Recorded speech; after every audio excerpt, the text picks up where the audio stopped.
When you don't go to Geico.com, car insurance can be confusing. Like Swedish techno confusing. Bark, bark, meow, meow. Dance with me, purple cow. Bark, bark, meow, meow. Ooh, you lovely cow. Geico makes it easy. With 24/7 access, all you have to do is go to Geico.com and you could save money on car insurance. It just makes sense. Unlike, Dance with me, purple cow. I like your moves. You're listening to the Morning Punchin' Show with RB and Jae, live and direct from more cities than an Instagram model's bio. Get ready for some boxing talk on the clock. Let's face it, you're not working and somebody's got to pay for the Wi-Fi.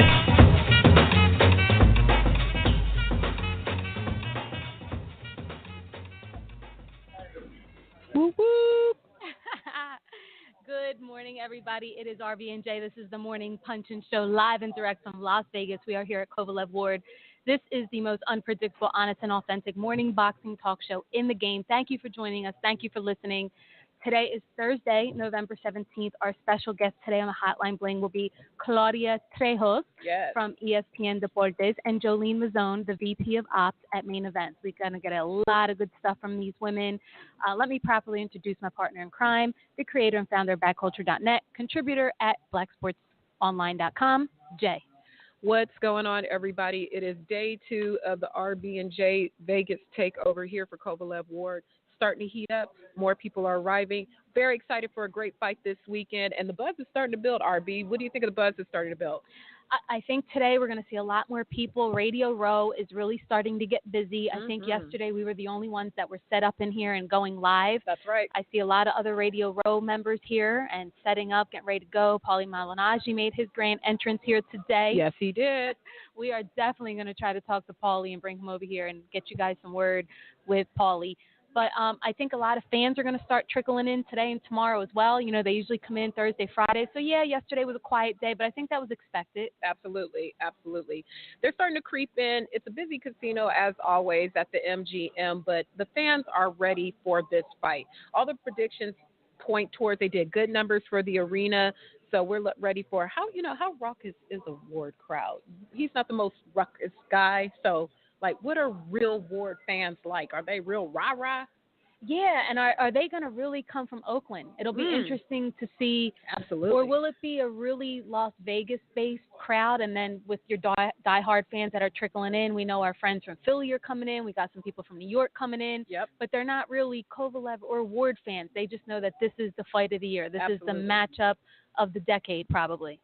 It is a great fight. It's the best fighting the best. And as you'll hear when we talk to Claudia Trejos, that is a very critical thing to remember. Fans always ask for the best fighting against the best, and this is an instance of the best fighting the best. So it doesn't matter if you like the guys. You want the best fight. If Kovalev's not your guy, fine. If Ward's not your guy, fine. If neither of them are your guys, fine. It's still the best fighting the best, and that's what the fans say they always want. Yeah. So talking about Claudia, we did get to spend a little bit of time with her yesterday, and she works with ESPN Deportes, and we talked to her about how it's been for her to sell this fight to the Hispanic market. And I'd say let's just go to the Hotline Bling. Let's talk to Claudia now and get some good educational stuff from her on selling this fight. Let's do it. All right, cool. And I need some of these. What did you ask Claudia to prompt her answer? Well, I guess all right, so we're with Claudia Trejos, ESPN Deportes. We love you here. So we were saying that it just feels a little quiet in here, in like the media, and kind of what's going on. I mean, how has it been for you trying to sell the fight to the Hispanic market? You know, boxing-wise, it doesn't get any better than that. You have 2 undefeated champions with records very similar, physically very similar. One is looking for his nice defense of 2 of his titles, and the other one is looking to make history and, leave his legacy.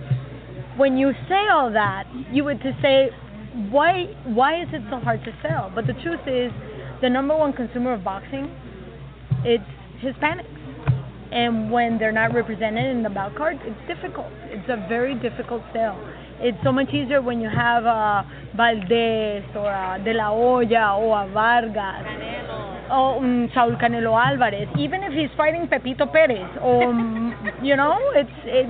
it doesn't really matter who they face. The truth is they're being represented. And at this point in time, the only hard sell would be the fact that one is called Sergey Kovalev and the other Andre Ward.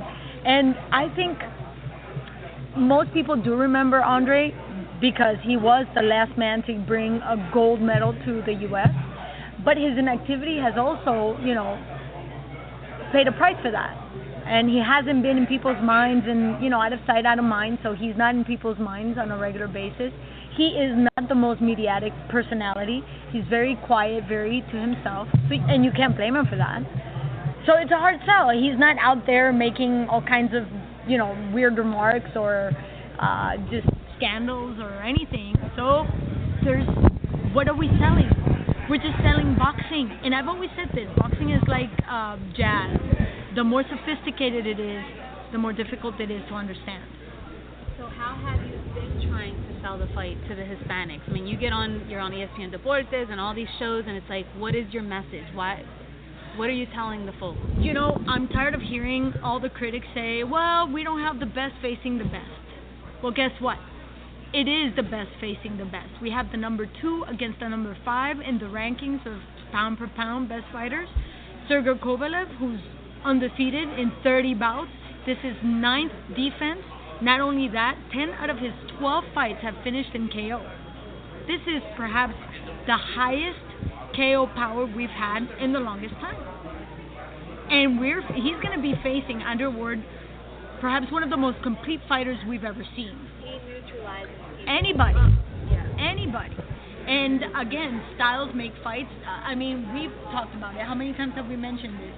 And perhaps this is going to be the fight of the year. Why? Because we have a very, very defensive fighter, and his boxing acumen is very high. His boxing IQ, is perhaps one of the highest IQs. And for all intents and purposes, I don't think we've seen everything that Sergey has to offer. His last opponent, Jeandra, made his life a little, hello, how are you? Made his life complicated, and he said it. I walked into this fight understanding that I needed the round. This is a man who finishes his fights in an average of 3 rounds. He needed those rounds. I think we're going to see a better Tremendo now that he fought Kovalev. When Canelo fought Floyd, you can tell he became better. Of course. Canelo was a better fighter. I think Jesse Vargas is going to be a better fighter after he fought. And he said it himself. Yeah, and I think you fight a guy like Kovalev and you put up a fight like that, I think we're going to see a really great Tremendo. Well, let me take you back 2 years ago. Did we not see a better Kovalev after he fought Bernard Hopkins? Oh, yeah. So even though he did take that win, he understood he was fighting the master of timing. Bernard Hopkins brings out the best of everybody because the best is the only thing that could beat Bernard Hopkins. And then he showed it. Exactly. And that's when everybody said, oh wow, Kovalev could box too. And I don't know if you realize that when Ward faced Alexander Brand, a lot of people, poo-pooed Brand because his record, he hadn't been seen for a while, he had been out of the ring for a while. But guess what? He is as tricky as a fox. The man is sly, is one of those guys, again, had nothing to lose when he walked into the ring. A solid 175-pounder that gave him a good run for his money. Why? Because not necessarily it has to do with your jab or your uppercut or your stance or your defense. It has to do with all the nuances, the intangibles. And Alexander Brand had all that. So if you had, to walk up to somebody on the street and tell them why they should buy this fight, why should they come in, why should they see this fight? It's the best against the best. And if you don't see it, you're not allowed to criticize. You're not allowed to say anything about boxing dying because you did not see the best facing the best. I say this on my radio show all the time. If you don't want to sit through this fight, it's because you're not a true boxing fan, and I'm not going to hear your criticism. On Monday, I'm not going to hear it. I think Virgil made a good point earlier when he said he feels like the media has almost killed the viewership potential of this fight, where there's just so much negative stuff out there being put out, and it's like, why is it the media that does that? Especially when we have such loud voices, right? Interesting you say that because we were just talking about Andrew Ward. Why is he not loved the way he should? He did represent this country. He did it in the best way possible. His fights, they're good. And he is good at what he does. But he's not the friendliest guy. He doesn't make our jobs that much easier. But that's his persona. That's who he is. So why are we criticizing him for something that he does outside the ring? Well, what counts really, the reason why we're all here is to see a boxing performance. Not a media-friendly guy, not the type of person that's just going to lay over and allow us to know everything, every nook and cranny of their private lives. Well, he's private. Whereas Sergey, for all intents and purposes, how long, Joe, have we been talking about this? For a month and a half, 2 months? Sergey has been around forever. Yeah. And talking to everybody in every language. Since August. Yeah. Yes. And I was going to say, he seems way more charismatic this event. Like, you feel like you can approach him and talk to him, or, before maybe his English is getting better. I don't know what it is, but he laughs more, he tells jokes. I mean, he's a bit more comfortable. Yeah. And he's always been likable. It's funny that you say that he's now likable. He's always been likable, but there is a language barrier. And is it his fault? No, but he is the best. 30-0. That's all I'm saying. For the first time, we have 2 undefeated boxers with records that are very similar, physically very similar. The only advantage is for Kovalev in terms of reach. Maybe it's like 2.5 inches, which is nothing. But so why are people criticizing this fight? What? Because Andre Ward had his career 168, and now he's vying for a 175 title? What's wrong with that? We saw that through history. Everybody has done it. So now all of a sudden, that's a sin? Really? It's the best pound per pound, is the best against the best, and if you don't see it, let me tell you right now, I don't want to hear you on Monday. You heard it here. Claudia don't want to hear it. No, I don't want to hear it. Talk to the hand. Thanks, Claudia, so much. Claudia Trejos, breaking it down for us. So knowledgeable, so underrated as a boxing media member. When you think of a number of great people in the media who are knowledgeable and discuss the sport, Claudia Trejos is definitely a name that should come up in that conversation. And it's a shame that she doesn't come up more because she really, truly knows her stuff. She is top notch. She is so sharp. She will give it to you real. She is unbiased, and completely. And she could still be real about it. No shade, no ignorance. She's just gonna tell you what it really is. Her job for this fight is to sell it to the Hispanic community. Right. That's a hard job. You got hard Kovalev sell. and Andre Ward. There's some Mexicans that can't even pronounce those names. Exactly. Yeah. Well, look at me yesterday with the undercard guy, Alexander Vistic.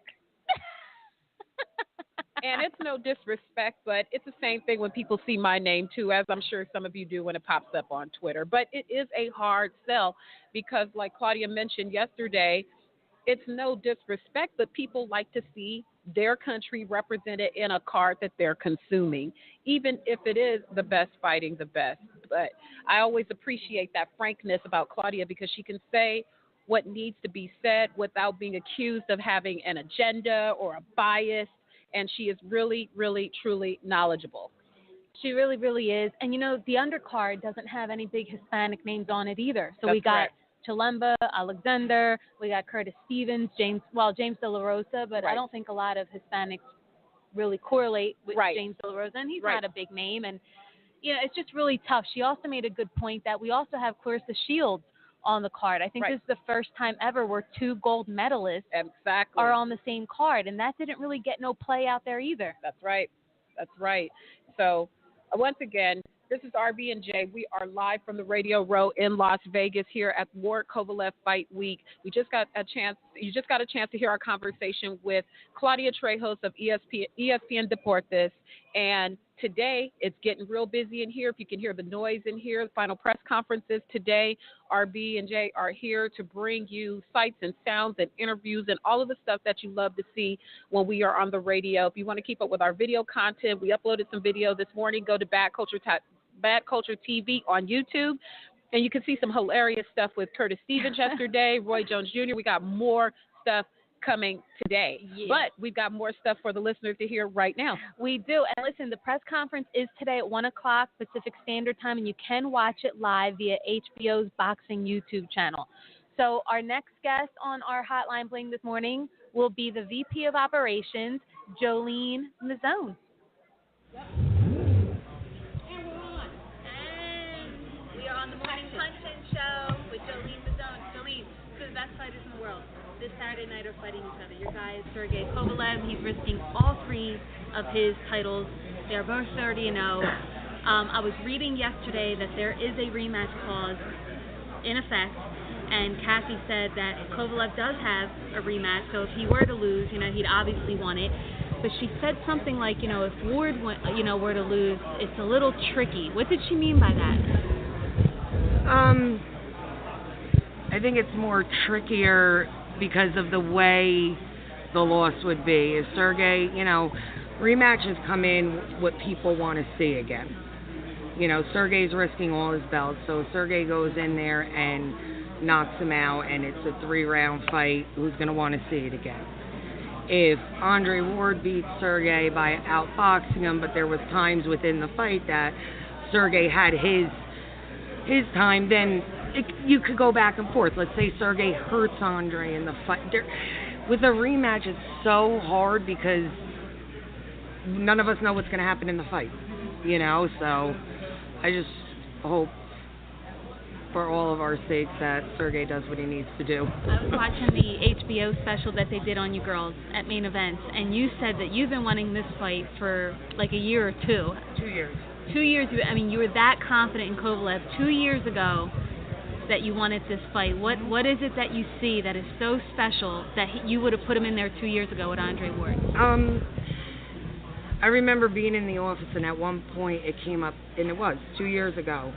HBO's going to want us to fight Andre Ward. Kathy talking to me, it's not an easy fight. I said, I think that's no problem. And I remember Kathy looking at me and saying, what? I said, I don't think it's a problem.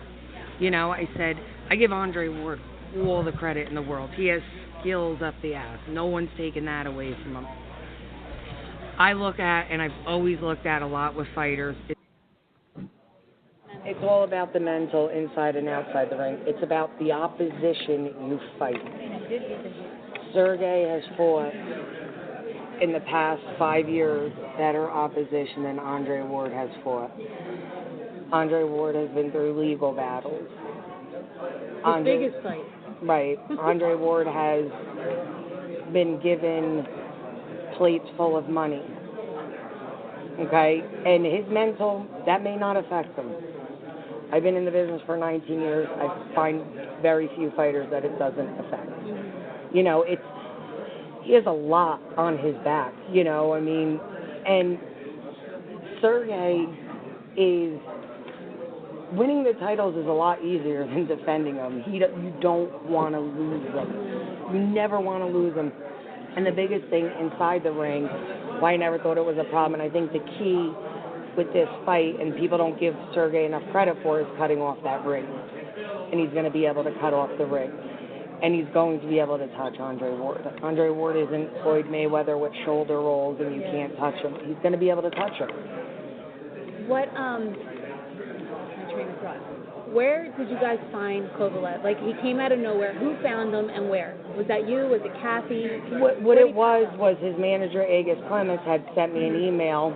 And funny enough, I found the hard copy of the actual original email that was sent to me saying I have this fighter, Sergey Kovalev, and, this and that. And I said, okay, well, let's set up a meeting. I said, Kath, let's go meet with this guy, Agus. He seems like a cool guy. I didn't know anything about him. He has a Russian fighter. Let's talk to him.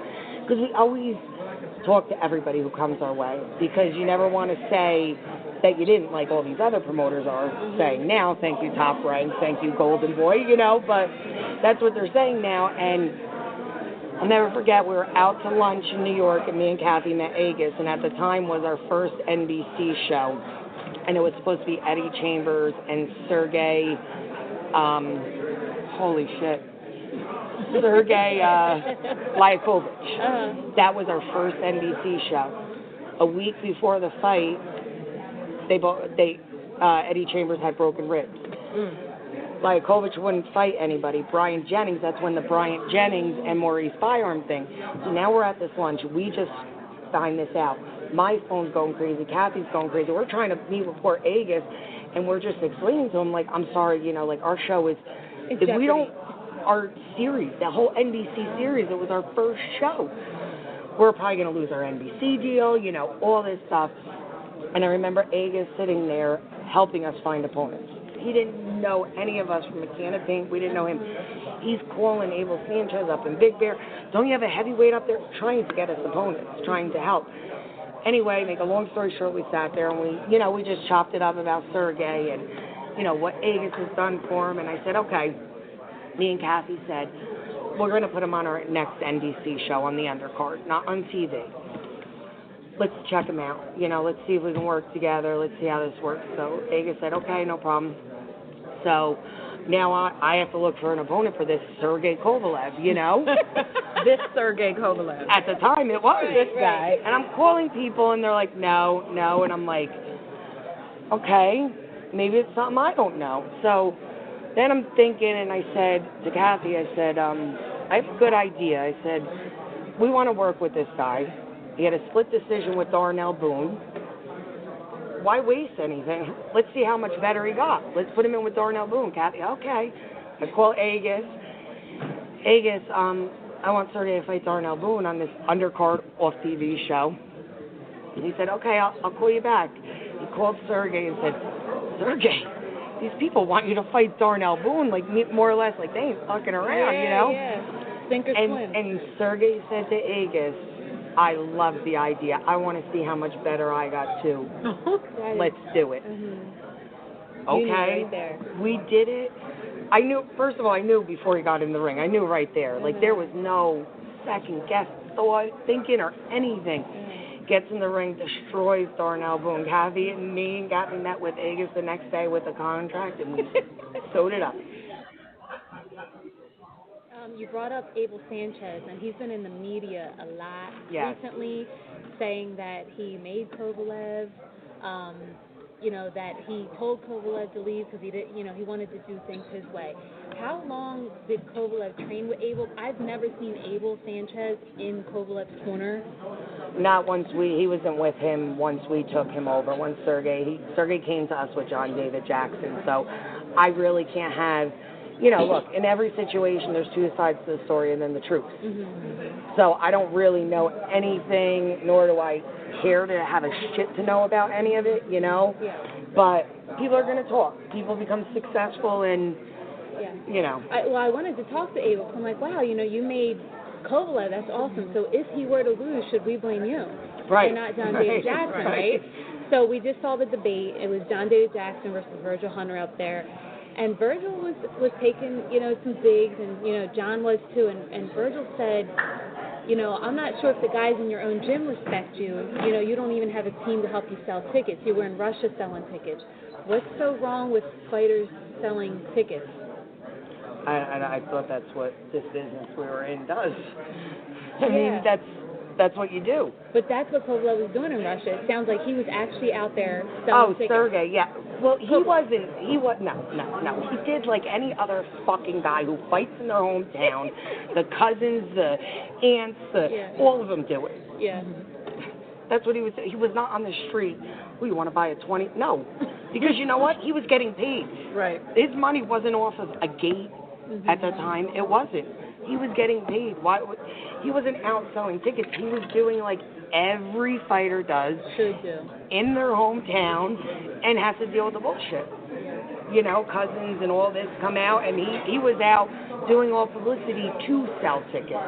He wasn't on a corner selling tickets. Get the fuck out of here. And what you said earlier, that's a fighter's job. It's not just a fight in the ring, but they have a professional job outside of the ring too. It's a complete job. It's not just fight. Right. It's look. You as a fighter, you hire people to handle certain things for you, so you don't have to. You have your promoter handle stuff, and you have your manager handle stuff. But at the same time, you have interviews. That's part of your job. Right. You know, you have to do interviews. I mean, the media deserves it. I mean, you can't just not do interviews because you don't feel like it that day. And us as promoters, and I can't speak for other promoters, it's our job to get them to do it. And whether it's they're in a bad mood because we're dealing with a lot of personalities, or maybe today is not a good day, you got to work your magic and get things done. Where they'll be happy, you'll be happy, and the media will be happy. It's easy, but you have to have that relationship with your fighter. That's what I think the biggest thing is. You have to have a relationship. Yeah. Well, when you look at the tone of how they were interacting back and forth with this debate, it didn't even seem like so much Virgil talking about what Kovalev really does in the ring. It seems like everything was so focused on selling tickets and trouble in the camp. Do you think that's just a fear because they just don't really know your fighter like they think they do? Nothing they addressed was directly about how Sergey fights. Everything was about everything else but the fight itself. I think this goes back to paranoia, that they feel that if they comment and mention something about Sergey, it goes back in the day of paranoia, I mean, where I'm not telling you my game plan. You know, like in HBO fighter meetings. Oh, what's your game? Oh, I'm not telling you my game plan. Yeah, because Jim Lampley is going and fucking telling something. Like, that's your job. Right. You know, I mean, that's your job. I can understand not getting on podium and say this is. I think it's a paranoia thing, and it's a mental, like, they think that they're gonna.